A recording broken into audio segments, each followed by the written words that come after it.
Some of them just sleep out on the streets. That is the reality. And if you've ever driven through Circle in the evening or around Dakoman, you know that the number could even be more than 3 million if you're thinking about the entire nation. So we want to understand and examine this to fashion out solutions. We've been doing this since Monday. So it may be wise to examine the efforts made in the past and identify the points of failure or success. Perhaps by doing that, we can get a hidden fault or that needs correction. So we may diagnose a new social disease that limits our efforts to achieve housing, or identify new and undiscussed ways that will point creating an enabling environment to achieve it. So today we'll try and take a look back of what our land tenure has been like. Then we'll look forward, look at what the present situation is, and then we'll try and fashion some solutions for the future. And like I said, I have David Kojo Deben here. He's an architect, and he's worked deeply in the sector. So let me begin with you, David. Give us an overview of the history of housing efforts by various governments, if you can say that. Yes, good morning, listeners. Yes, I would like us to go back and look at the foundations of housing in this country. And it will be worthy of note that unlike education, where the colonial masters actually spearheaded the building of schools and even went ahead to start universities in the late 50s, nothing like that was done for housing. There was no foundation for housing whatsoever. The only things were some measures that were done because of some unfortunate circumstances, such as the 1939 earthquake. People needed to be rehoused in South Labadi, Odoko, and then the World War II veterans that were coming back. But apart from that, the colonial masters just did nothing. They spearheaded a lot of schools, but nothing to do with houses. And then, when Nkrumah came, that is when the foundations were set for housing in the 50s when he was prime minister. In that the CPP developed a 5-year development plan and then set up the Ghana Building Society, TDC, Tema Development Corporation, Ghana Housing Corporation, and so on. And even attempted to do some slum upgrading, alongside. Until 1957, when they actually set a vision, something which every government should have. And their vision was to completely transform Ghana as a strong socialist economy and society. You see, and they set about very boldly. I must say that that the government then was totally focused on housing and infrastructure delivery. They were totally focused on it. There was nothing else. That was their main vision. When you say totally focused, what do you mean? Yes, because most of their programs, started from that. So if you look at things like Tema, they started with an audacious plan to build a totally new town, which was based on an industrial complex that they had built over there. Okay. So that gives us our first lesson that if we want houses that work, housing that works, workers' housing that works, it must be linked to industrialization of the country or a manufacturing base of the country. Without that, it will be very difficult because the common denominator of all development is livelihood of the individual, of the citizen.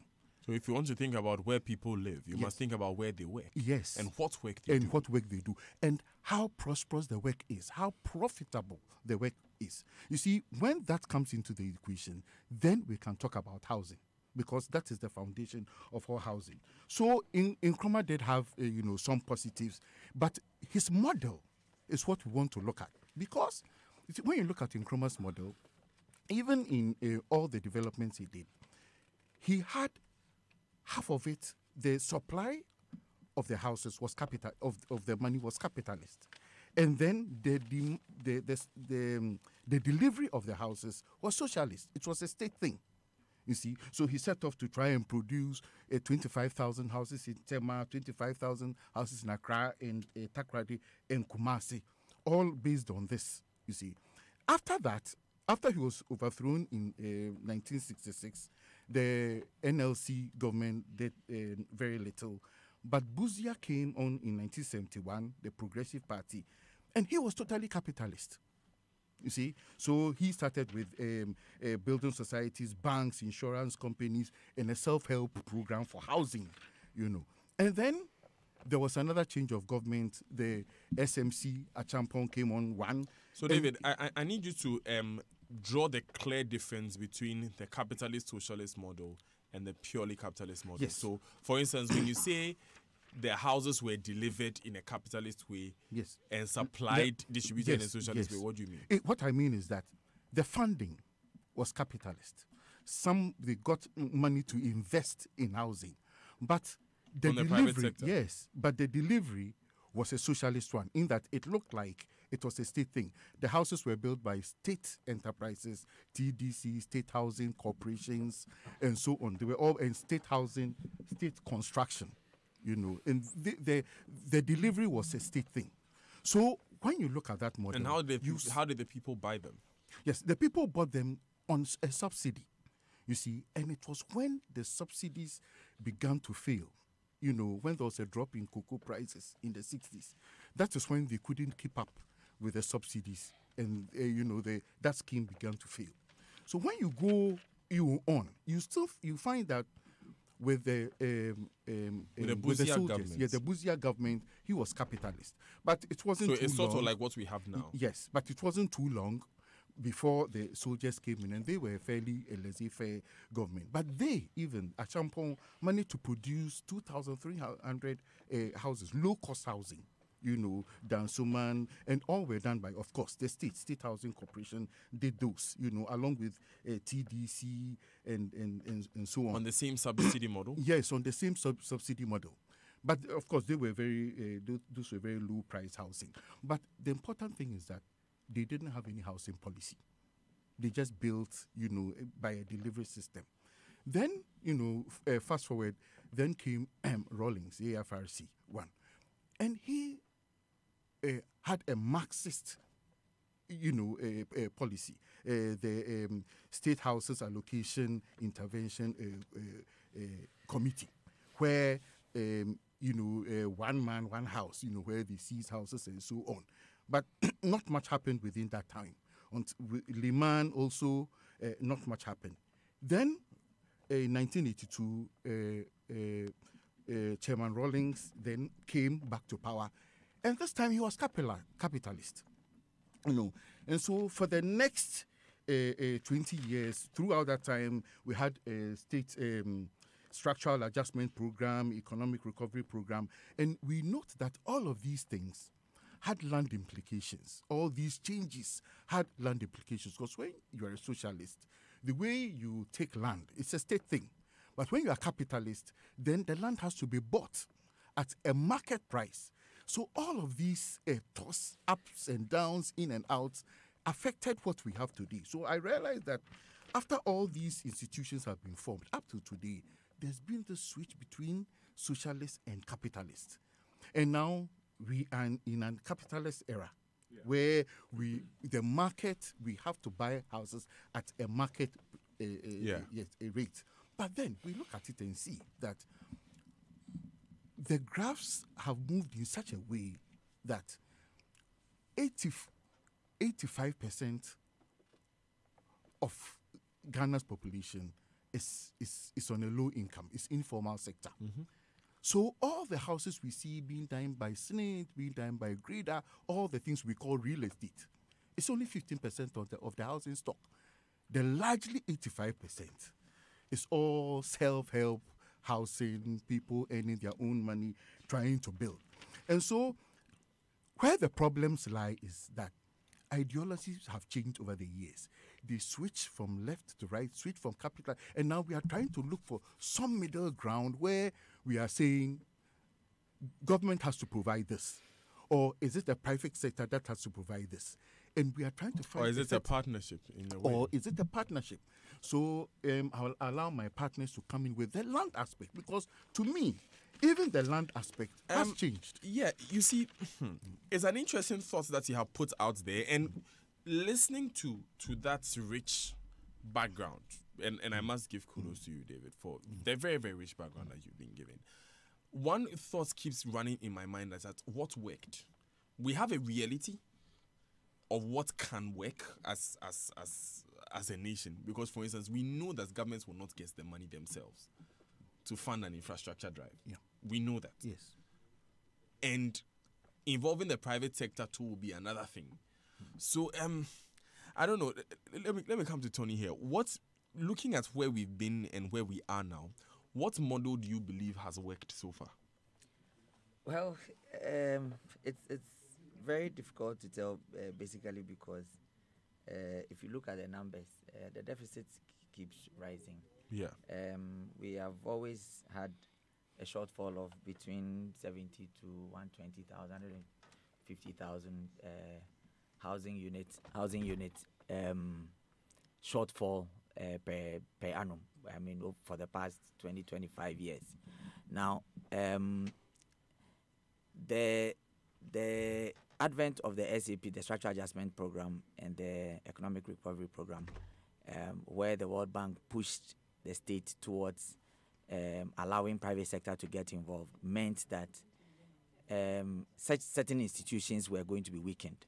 So, for instance, if we look into the history, we realize that State Housing Corporation, for instance, almost became idle. Yeah. AESL, which was which was a government agency, then also started weakening somewhere along the line, and then it had to be privatized, and so they had to start fending for themselves. Public Works Department almost became defunct, and apart from, I think, a few of them who were more of doing the prestigious projects, and then State Construction Company also died. So the apparatus for delivery of housing from the state side basically died because of some of these programs that the government decided to embark on. So we can't go back?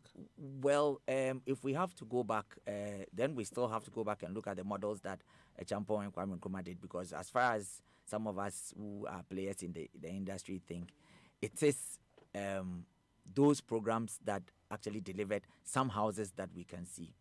Now, in the we have a structure where the informal economy is so large, and those are the people who would want to house. And in fact, it correlates better if you look at the numbers. Okay. Because I mean, if you take public workers, for instance, I mean, just about the salaries are low. I mean, let's be very frank about that. Yeah, and that's the number that they would put and out only there. about 10 to 12% of public sector workers can afford a mortgage. Now, if we take organizations like Greda is not in the business of providing social housing, which actually the masses need, basic shelter. They have to look at their balance sheets and make sure that they are profitable. If they are buying land twice from two different chiefs, and there is no infrastructure, they have to do it themselves. And we have laws that, for instance, if I go and pick a 10-acre and I mount electric poles and I bring power, the moment I connect to the national grid, it becomes the property of the state. Then there is a disincentive towards investing in infrastructure. I cannot go and construct roads in and drainage and power, and decide that we want to sell the land when as soon as I connect to the national grid. In all of those instances, it becomes the property of the state. So there are the policies, the soft side of providing for housing. Okay. Is a huge issue. Tony, I'll put a pin in there. And so what we've done so far, and we've brought us to about 7 minutes to 9 now. What we've done so far is we've looked at what housing policy has been like since independence, in fact, since before independence, what that has created with Tony painting a picture of where we are now and the current difficulties in the system. However, everything sits on what land tenure is. Yeah. So I want to move quickly to Nilante to also get an understanding of where we have come in terms of land tenure, so that we would know how the two merge, and then we will look at fashioning a solution of sorts. It's the Super Morning Show. We are talking about getting land and building a house to live in. Ni, let's hear you.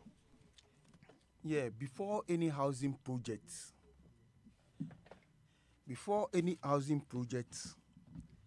you need the land.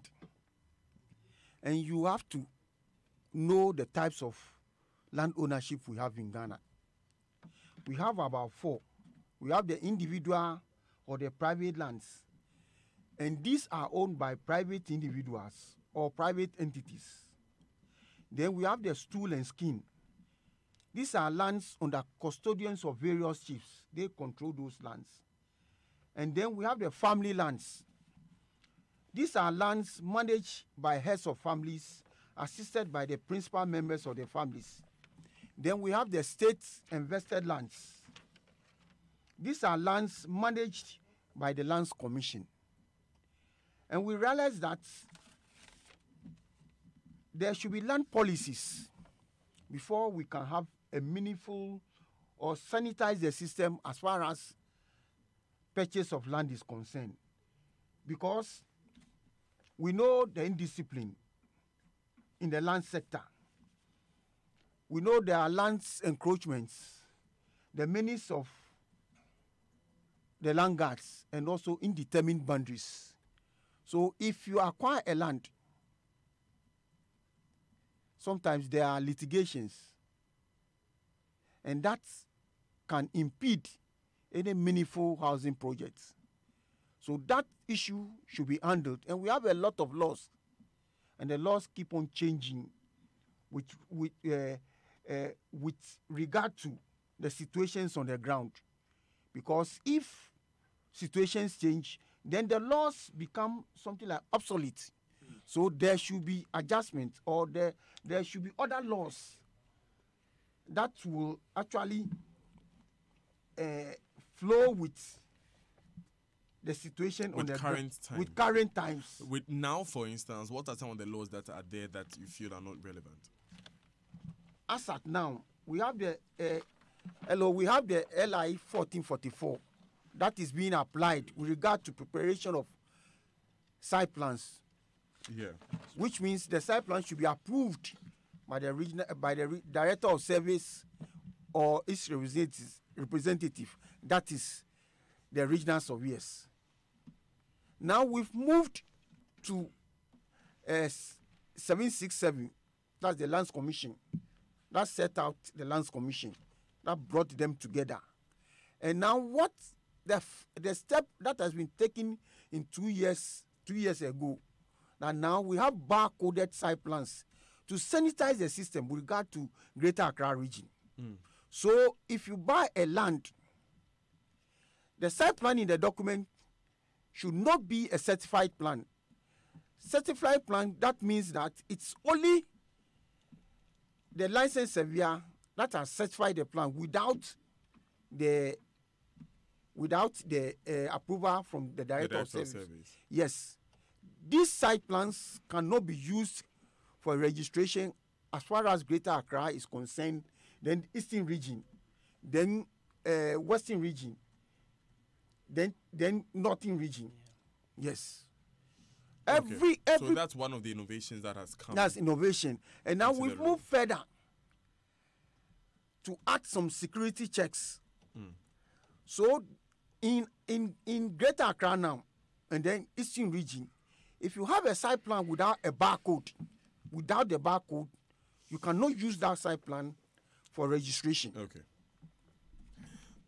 Let me come to Gustav as well. Gustav Ploma Samoa. You are also a surveyor with the Ghana Institute of Surveyors, and also because we want to try and get an overview of what the land system is now, where we've gotten to, so that we can see how it merges with the housing situation generally. What are your views on this? Well, Thank you for this opportunity. Apart from looking at the land tenure system, let me say that I'll come back to you, but I'll give you a minute for this one. Okay. And then I'll come back to you after that. Okay. So go ahead. Apart from looking at the various land tenure system we have in Ghana, and if you want to acquire land or property for any housing policy, you have to also bear in mind what your intentions are. If you want to go acquire land, what do you need the land for? Are you just buying land for the fun of it, or you are buying land purposely for the intentions that you want to put that land to? Right. So if you are going to acquire a property or a land, and then you realize that the area you are going to acquire is a marshy area, okay, then it should straight away inform you that you cannot use such area for a housing purposes. Okay. Every land has its land use plan. So before you even give money out to anybody, you should first go in and have a look at the land. Then when you are see given, if it fits the needs that you have. Exactly. Of course. Then there is a need for you to go to the LUSPA. That's a former time and country planning. So before you go into the rest, I would like you to end it on that point where you're clear on the purpose before you go for the land, because we'll go for the Joy Business Minutes now, and then we come back and we continue with this discussion. It's the Super Morning Show on Joy FM. We're talking about how to acquire land, the challenges with that system, and what we must do as a nation to make things better. Stay with us. We'll be right back.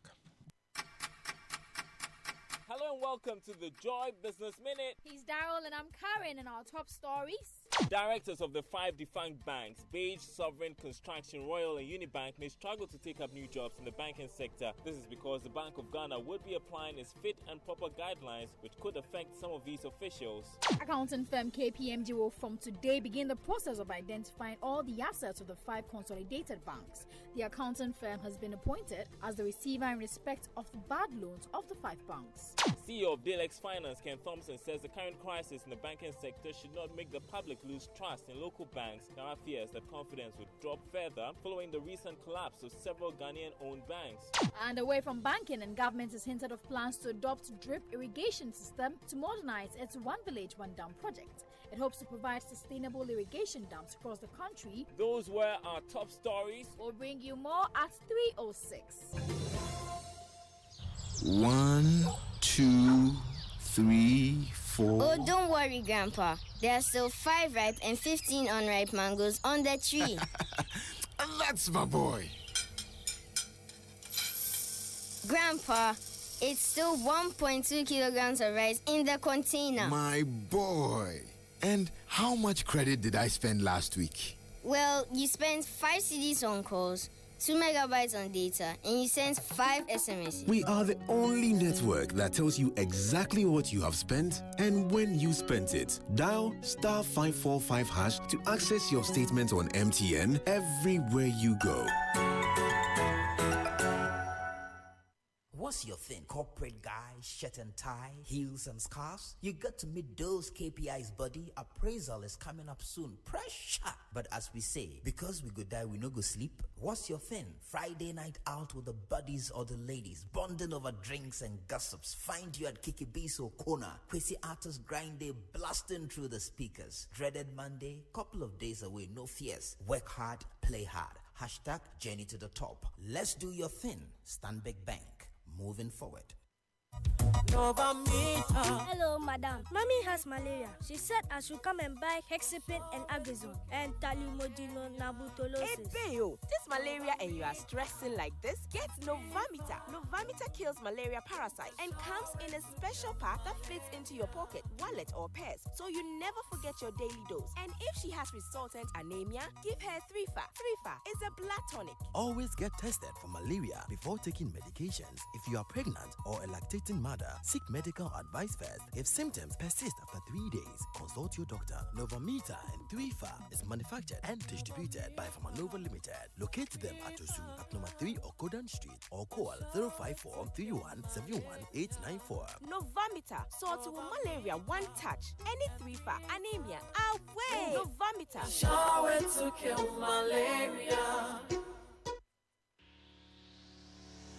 It's time to experience something different, unexpected, and definitely beyond banking. It's a new era at GCB Bank, Ghana's most welcoming bank, where we offer you a world of financial security, flexibility, and convenience. We swiftly serve you with over 180 branches and 300 ATMs, and provide e-banking solutions that make it possible for you to bank anywhere, anytime. When you need a personal loan, sooner is better than later, so we give it to you in 24 hours to make sure the experience is always memorable. At GCB, your opportunities are limitless, and we keep you smiling at all times. We're bigger and better, ready to take you beyond banking. GCB Bank, your bank for life.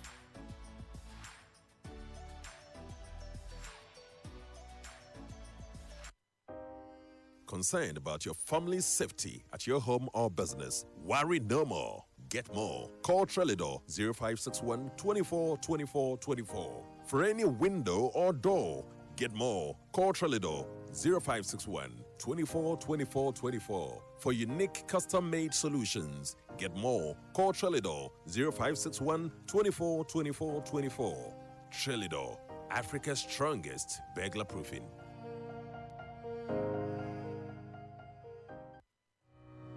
Want to buy airtime for that special person? Do you need that app that works without internet? Worry no more. Molalite is here. You can buy airtime to any network and pay bills using any mobile money wallet. What's more, earn money by referring new users to buy airtime. Download the Molalite app from Google Play Store today, or simply dial *234# to use Molalite. How are you doing, my brother? I'm having problems as an architect getting quality security products on the market. Asa Abloy is your one-stop shop for your needs. They have strong padlocks with double locking systems. They also have security doors, hydraulic door closers, hinges, and mechanical locks, pull handles for glass, wooden, and aluminium doors. Also in stock are the Yale Smart Home Alarm System. They have access control for offices, residents and schools, hotel electronic locks, and safes. You can find Asa Abloy in Accra, adjacent MTN office on the 11th lane, Osu, Takrade, Kumasi, Tamale. You can reach Asa Abloy on 0302-778-029 or 050-133-9085 for further details. At Afrodan, we believe that many of the problems people have with their health is as a result of the way they sit. In other words, your chair can kill you. Here's Dr. Marcus Mann of the Chiropractic and Wellness Center. What you have to remember is that the spine is the lifeline to your body, and posture is the window to that spine. Now, posture is affected by your daily activities and habits like sitting. That's why at the Chiropractic and Wellness Centers, we recommend what I believe to be the best chairs available for preventing not only subluxations, but also other health problems that you may not be aware of. And that's Rabami and Mobilex chairs. Unfortunately, on a daily basis, I have to correct the effects of this poor sitting habit in our businessmen and businesswomen. Always remember, optimal spine equals optimum health. So, for the sake of your health, buy Rabami or Mobilex chairs from Afrodan. We're on the first floor of the Swansea Shopping Arcade. Telephone 663-085. Hey, Kwame, what's up here? My brother, my wife has been diagnosed with cancer. What? My brother is here with kidney disease too. Oh, yeah. Do you know the World Health Organization estimates that over 16,000 new cases of cancers are diagnosed annually in Ghana, and kidney diseases account for 10% of all medical admissions to Korle Bu? But thanks to Glyco-Critical Illness Plan, GSIP, I have spent over 20,000 Ghana cedis on my younger brother's disease. Yeah. What is GSIP? Glyco-Critical Illness Plan, GSIP, provides you with financial support when diagnosed with any critical illness or dread disease such as cancers, strokes, kidney failures. Speak to GlycoLife today on 0302-218-500 for your GSIP policy. It is definitely in our interest to survive. GlycoLife, we cushion you for life. It's your day off and you end up looking after the baby while your wife goes off to work. You realize you have no idea how to change a diaper. So you video call your wife. Hello, darling. Yeah, hello. Kojo, is everything all right? Everything is not all right. I'm not seeing Topo. How do I change a baby's diaper, please? Kojo. Okay, first, put the diaper. The video call freezes. While you wait for the internet to catch up, the baby sprouts a fountain and wets the diaper. As you are getting a new one, your wife comes back online. Kojo, no. But I had to go and get a new diaper. What must I do next? I beg, quick. Open the front of the diaper. It's the side that has... Wow, look, the video freezes again. Abba. By now, you know where the conversation is going. There's no buffering in real life, so why accept it from your internet connection? Get connected and experience ultra-fast internet to your home, powered by MTN Fiber Broadband. From the Internet Masters. MTN, everywhere you go. Super Morning Show.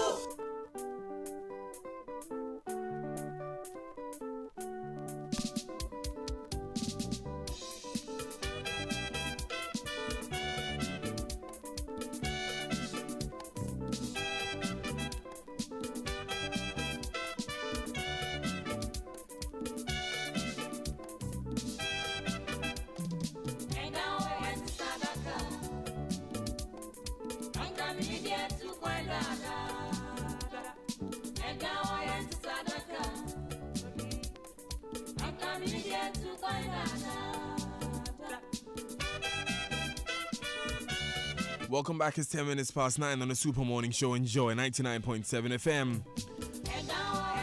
I'm here in the studio with David Kojo-Deb, an architect, Neil Ante-Lamte, who's a surveyor, Tony Asari, architect, Gustav Blom Asamoah, surveyor. We've been talking about housing since Monday. Now we are talking about the challenges that you will face when you are going to get land, the reasons why those challenges exist, and the solutions that we can have so that when you are servicing your plot or you are buying a piece of land, you should not face any of these. First of all, like I've been saying since Monday, the first thing we need to do is agree that this thing can work. We can really fix this housing thing so that people don't have to live miles and miles and miles away from where they work, so that land is and housing and rent is not outrageously expensive, so that we can truly achieve the affordable bit of the housing challenge.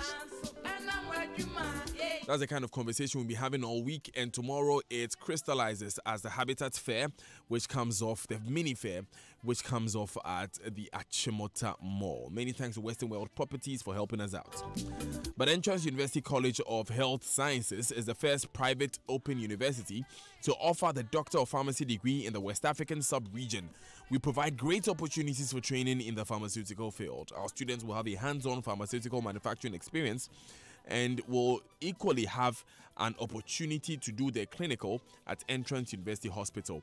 Admission is for SSCE or WASI holders with passes at least grade 6 in 3 core subjects: English, Mathematics and Integrated Science, and 3 electives: Biology, Chemistry and either Physics or elective Maths, and a pass in Social Studies. Other qualifications include International Baccalaureate, IGCSE, GCE or Advanced Level GCE level. Foreign applicants must submit copies of all results and must have a science background. Entrance University College of Health Sciences is accredited by the National Accreditation Board and is affiliated to Kwame Nkrumah University of Science and Technology, KNUST.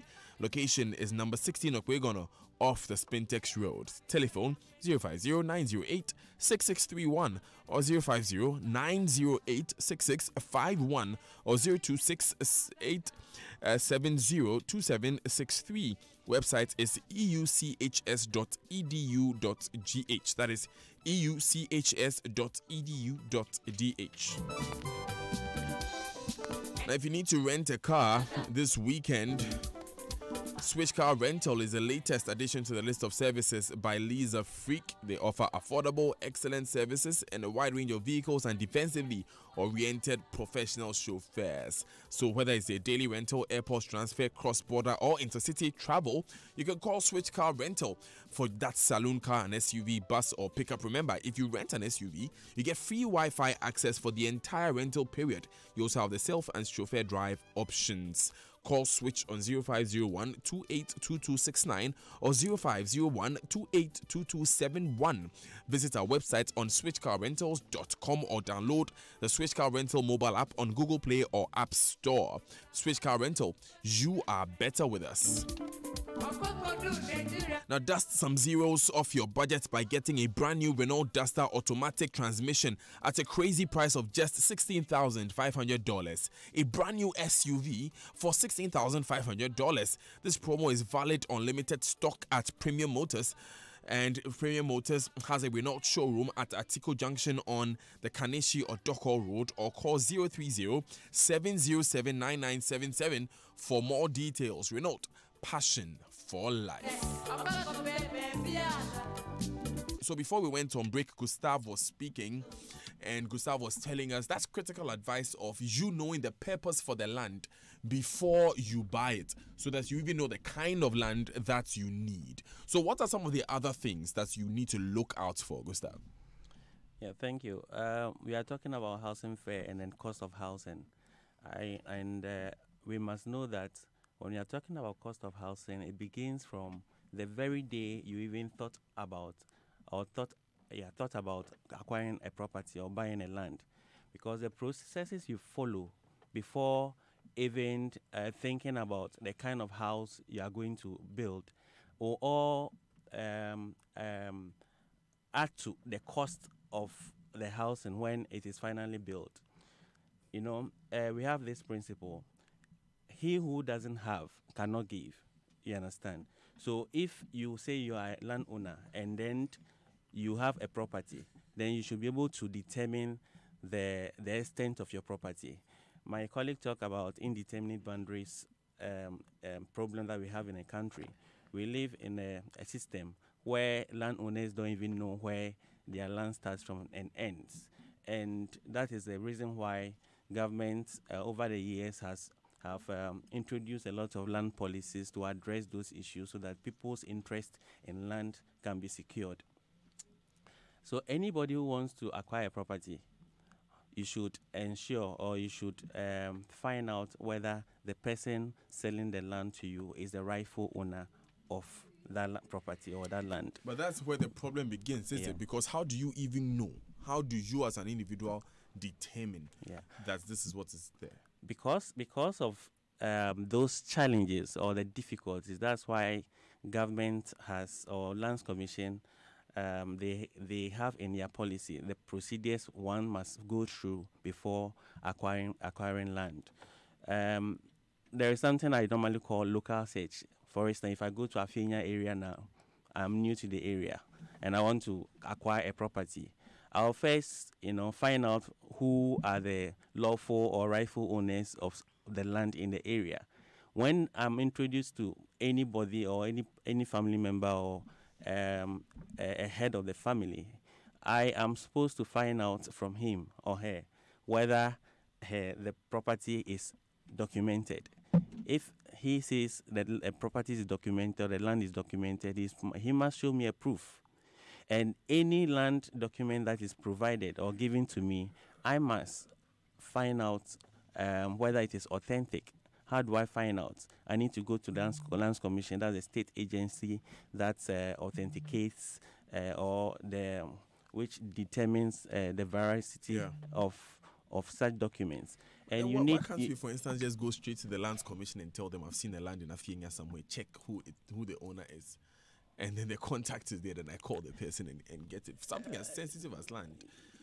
Something like that should or could work. It looks simple, but you see, if all lands in Ghana were to be documented in Lands Commission and the various landholding groups' names have been entered into Lands Commission's register, if I should go to any area in Ghana, I just need to pick a coordinate of that location and straight away goes to Lands Commission, and Lands Commission tells me, go through their register, straight away they tell me that this land belongs to family A, and this is the land size, and this is how much they've sold, and this is what is left, and even tell me the value of the land. But because we don't have such records, or that's what we call the cadastral system, we don't have such records. That's why Lands Commission is also trying to implement new policies. These land administration projects are all coming and there's up. also, of course, the digital addressing system that was introduced last year. It's also supposed to help. Exactly. Let me come to Mr. Lamte here on this issue of the way our system works. Gustav there, Mr. Sama was talking about how you need to find out what family owns it or what individual owns it. Run us a bit through that and give us an understanding of this issue of it's a family that owns this, is a stool that owns it. Or how does that work? Yes. what we should realize is that, as he said, we don't have all lands being documented at lands department, like land records. You might take a site plan to lands commission, they will tell you we don't have the records. So now, if you want to buy a land at that particular location, then you are at risk. You are at risk. Then that's where the local search comes in. Somebody might tell you, okay, we own the land. It might be either true or false. So if you know you are going to enter a deal and you realize that, look, it is not all that very good or very pleasant, then it means you need to advise yourself. But what are the different kinds of people who own land? What are the the types of tenure? I think that's what I want to ask. We have the stools where the chief is a custodian. Take for instance like Bawi. It's a family land. So you go to the palace, you see they have a committee that you have to approach. They will sit down and actually give you what you want. And also they can give you a site plan. You go to Lands Commission because they have documents there. And the whole layout of Bawi there, you don't have a problem. But if you go to a place and they don't have their legal documents there, then you are in trouble. Or maybe they might have their documents there, but now somebody is contesting. Another family is contesting the land. It's another situation. So that normally brings a lot of issues. That's why today you go to the courts and we have a lot of land land courts. Formerly, you see about 4 land courts, but now so many. Yeah, it's because, actually the majority of cases. Yes, because now the situation is being compounded. It's becoming complex because of the litigation issue. Okay. Nilan Telante is the one you just heard. He says, with ASL, let me open the phone lines and allow for questions and contributions on our topic. It's 21 minutes past 9. The phone line is 0244 340 437. It's also 0302 216 541. 0244 340 437 0302 216 541. Tony, hearing these issues that beguile the land tenure system that we have, it's not very surprising to see what kind of housing situation we have, is it? No, it is not. I mean, I'm sure our surveyor friends are not even painting the picture as bad as it is. Frankly, just to catch up on where Gustav ended from, way back, the Ministry of Lands and Forestry started the UMLES program. The UMLES program basically set out to document... hold on a minute for me. Let me pick the first caller, Latif, calling from Alajo. Good morning, Latif. Yeah, good morning. Right, let's hear you. Thank you very much. I would like to thank Mr. Nilanti. It was a very good delivery. Yes, he has really enlightened us. My question is, so what advice does he have for those of us who are willing to acquire lands, and like the advice he has for us? Okay, I'll let him do that for you when he comes back. Emmanuel from Ada is on the line. Good morning, Emmanuel. Good morning. Let's hear you. I want to ask if a person A bought a land from a family and wanted to resell that land to another person with the site plan and the indenture signed in his name, who should be the person who should sign the document for the third party, the one who is buying from the one who bought from the family? Is it the family that is going to sign the document for me who is buying from the person, or the one who bought the land from the document, from the landowners? Okay. Emmanuel, if I'm to understand your question, it's like you have come to buy land from me and you want to sell it to Tony. So you want to know that if Tony is buying the land from you, who is signing it? Am I signing the documents or you are signing the documents? That's your question, right? That's my question, please. Great. We'll have it answered for you. Sam is calling from Spintex Road. Good morning, Sam. Good morning, Sam. Good morning. Let's hear you. And good morning to your panelists. Please, what I want to find out is how much does that barcode on the site plan cost? Because it's so expensive that people can't afford it, and it's very frustrating. Okay. Thank you, Sam. Well, you asked how much it cost and you said it's so expensive. So I don't know if you already maybe have an amount in mind. Sam, are you still there? Okay. I would have liked to ask a quick follow-up to that one. But let's take answers to some of the questions we've got so far. So, was it the last caller before Sam? Emmanuel was asking about this issue of 3 people being involved in a land transaction. You want to take that, Salamse? 1, if the land is registered,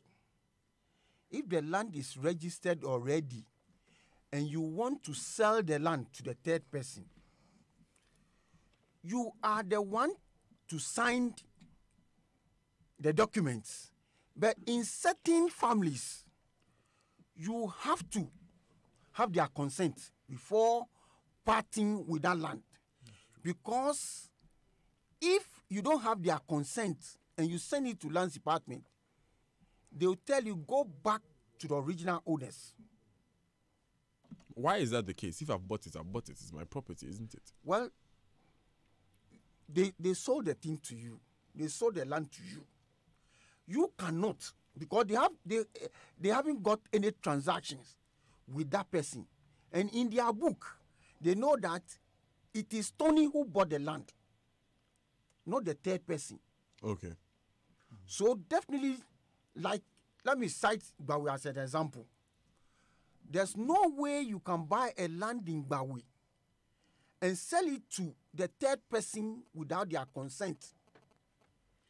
Immediately you get to Lands Department, you'll be processing, doing your land title. But at a certain point, they'll tell you, go back and get a legal consent from them before it will go through. And that's an arrangement they have made.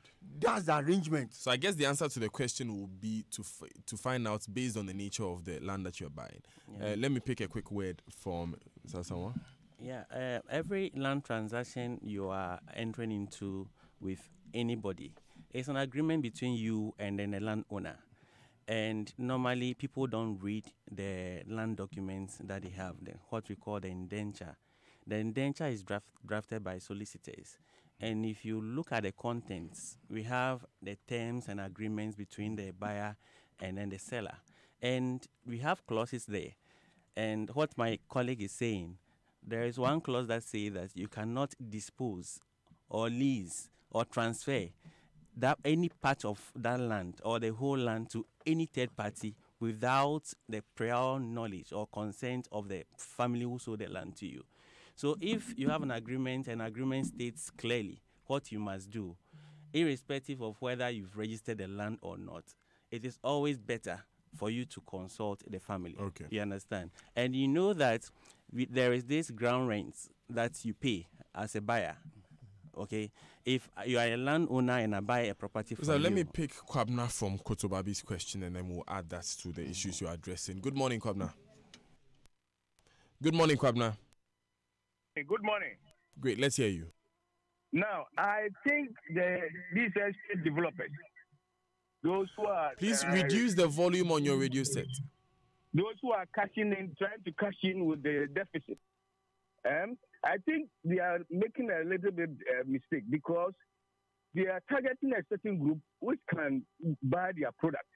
But that group forms that 15% you are talking about. You see, in other places where you have to meet a certain percentage of, the deficit, you don't have to acquire so many kilometers of land and then be springing up 2-bedroom houses, these one flat on the floor. In other places, what they do is It can be 4 floors, within a small area where you can have about 50 or 100 units. In that case, even a young man who has just started work somewhere can afford to own a room, right, a 2-bedroom in a flat. Okay. But here is the case: we build it in such a way that we want to sell it out. Who is working? We are talking of unemployment. These people, they are staying with their mother, and then we are also not, ahead of building houses to meet this growing population. Okay. So there will always be the deficit because we are not, doing the right thing by building 4-floor flats. High-rise buildings, generally. High-rise buildings. Okay. Thank you very much, Kwabna, for calling with us thoughts there. Finish up on that point. Gustav. Yeah. So I was talking about the ground rent, all included in a land document. You are a landowner. I came to buy a property from you, and I'm supposed to be paying ground rent to you every year. Okay. And then all of a sudden, somebody wants to buy the property, and I sell it to the person. The person doesn't have any agreement with you. You understand? Okay. But the relationship I have created with you must still be in existence, Okay. because it's a lease. It's not an outright purchase. I guess that's it. You understand? So there is always the need for the third party to be introduced to the original first landowner. party, the original landowner. If even it had to do Okay.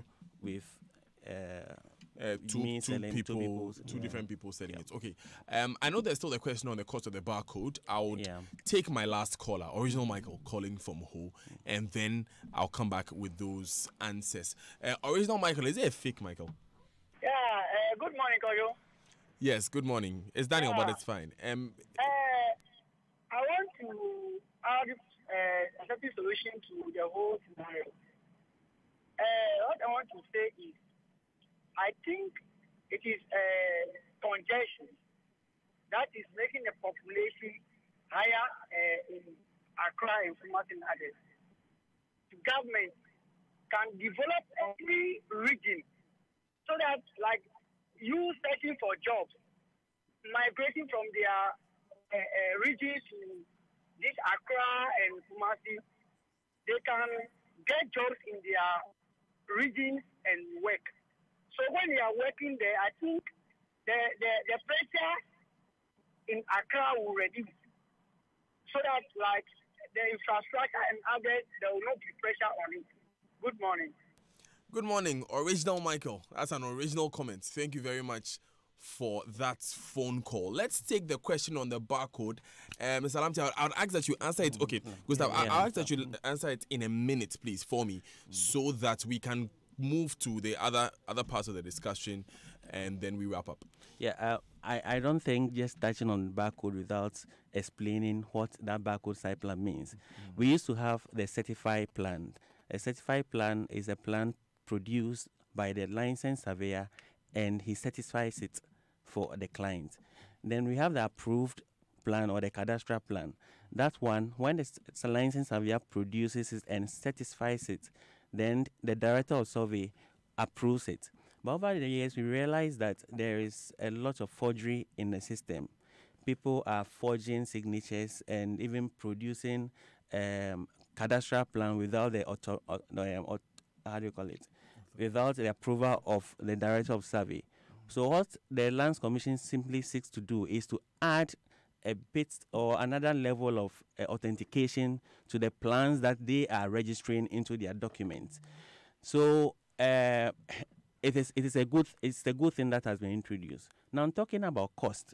I kind of find it difficult sometimes understanding the cost aspect of this barcode issue.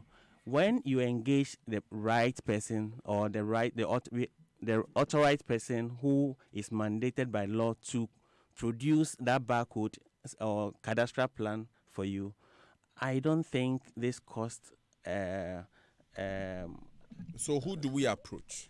Well, there are two professionals mandated by law to produce cadastral plan barcode. That is a licensed surveyor and an official surveyor. The official surveyors are those surveyors working at the Survey and Mapping Division of the Lands Commission. And then the licensed surveyors are those private surveyors who have been given the authority by the Director of Survey and the Lands Commission to practice on their behalf. These are the two sets of people authorized by law to produce the cadastral plan backward for land, for the purposes of land documentation. But we know there are a lot of people who, unauthorized people, are going into the production of this cadastral plan.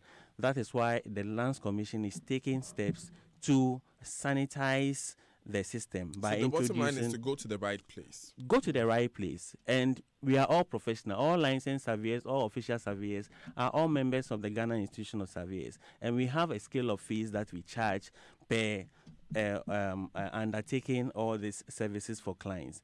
There are people who charge 3 times the price who are not authorized to. Okay. And if you have any professional surveyor overcharging, you have a body there you can always report to. Right. Thank you very much, Gustav Plum Asamoah. Would have to take final comments now on what the solutions will be going forward. I'll come back to you, David Kojo, Durban architect, for what you think the solution should be. Well, the solution on housing, apart from just the land, is that there's one aspect that I find overlooked in a lot of discussions. That is research, thinking, and innovation in housing. You see, every good product in this world has, apart from marketing, has a very huge research department. Every good product. And why shouldn't it be the same for housing, especially in Ghana? But like I said, I'm a Pan-Africanist, and I always go back to Nkrumah. And I say, Tema itself was a huge platform and an experimental yard. There are about 100 types of housing, apartments, 3-bedroom, 2-bedroom, 1-bedroom, row house, of all types by top designers from Europe and in Africa at that time. All experimented here. But that knowledge has been forgotten. Okay? Even when the resettlement plans for the lake, Akosombo Lake, okay, it was done at UST, and it was all an experimental design being rolled out. You see, and we have to go back to this thing, the BRRI, Building Road Research Institute. We have to research the product. Okay. Secondly, we have to match the product with the finance. So the future and the way to go is a hybrid between architects and a financial, analyst or person, where we design, at the same time, we analyze the finance and segment the design according to the finance, so that foundations can be found, can be funded, walls can be funded, roofs can be funded, and such, Rubik's Cube approaches can be used. If we do that, right, we are likely to come up with variable solutions. Okay. And that's the way the future should go. Right. Finally, from Tony Asare, your final comments. Yeah. I think first, I need to commend Joy FM for bringing housing discussion to the fore. We never hear housing until it popped up a bit of the politics. So we need to keep the momentum and then get this discussed so that we can come up with some solutions. The other point is this, that housing, as the soft side of housing, is to be able to think through it and decide on what kind of housing you want to do, how to get land access, how to be able to mitigate the high demand so that we can bring down the cost, and then also the financing of it. I mean, I've said that if you give money to a public servant or anybody, I mean, and you ask them to go and get themselves a house, I'm sure their aspiration is very different. They will not go and buy a 2-bedroom house. They will tell you that, they'll go and buy their plot somewhere and build their own house. Yeah. there is a certain national psyche of how we acquire land. We need to be able to research and find out whether we can fashion policies alongside how we acquire land. Very important. And that research would need to be done. The second point is that... Which will be the final point, please? Okay. The final point has to do with getting proper policies on housing. We have the National Housing Policy, but we also need a National Housing Authority that will carry the housing policy and implement it. So far, the Ministry of Works and Housing is not an implementing agency. And on the other side, the institution and the ministry that's supposed to be checking on the implementation of houses and is the Ministry of Local Government, and they don't have a housing policy on their direction. So there are conflicts and disjointed thinking in the way we manage and deliver housing. Thank you very much, Tony Asari and David Kojo Deb, and we're also here with Nilanti Lamte and Gustav from Asamoah. Would have to wrap up the discussion here. Thank you so much for listening. We'll be back after these brief messages. Stay with us. Ooh-wee!